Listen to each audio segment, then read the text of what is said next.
प्रेग्नन्सीमध्ये होणाऱ्या त्रासासाठी मला डॉक्टरांनी ह्या केळी सजेस्ट केल्या होत्या आणि ह्या कोणत्या नॉर्मल केळी तर अजिबातच नाहीयेत.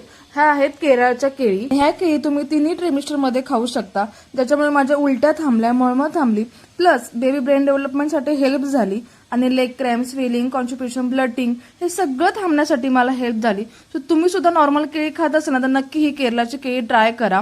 हे जवळच्या कुठल्याही आपल्या केरला स्टोअरला भेटून जाते किंवा ऑनलाईन सुद्धा भेटेल तुम्हाला. आणि ही केळी जेवढी पिकतील ना तेवढी जास्त गोड लागतात, खराब पण लवकर होत नाहीत. मला जर केळी खायची इच्छा झाली ना मी तर हीच केळी खाते आणि डॉक्टरने सांगितल्यापासून तर मला हीच केळी खूप जास्त आवडतात. नॉर्मल केळी खाणं तर माझं बंदच झालंय जवळपास. त्यानंतर माझं रेग्युलर रुटीन शेअर करते तुम्हाला. सकाळी उठलं 2 ग्लास तर मला नॉर्मल पाणी प्यायला लागतंच. त्यानंतर माझी सॉलिड जर्नी स्टार्ट करते मी. आणि नाश्त्यासाठी स्मूथी बनवली होती. त्यानंतर आप्याचं पीठ भिजत घातलं उद्यासाठी आणि मम्मीला गोळ्या खाऊन खाऊन खूप तोंड कडू झालं होतं, मग तिला माझ्या हातचे गुलगुले खायचे होते. सो तेच बनवत होते मी आणि तेच आम्ही दोघींनी लंचला एन्जॉय केले. सो असं काय होतं आजचा दिवस. बाय, भेटूया नेक्स्ट व्लॉगमध्ये.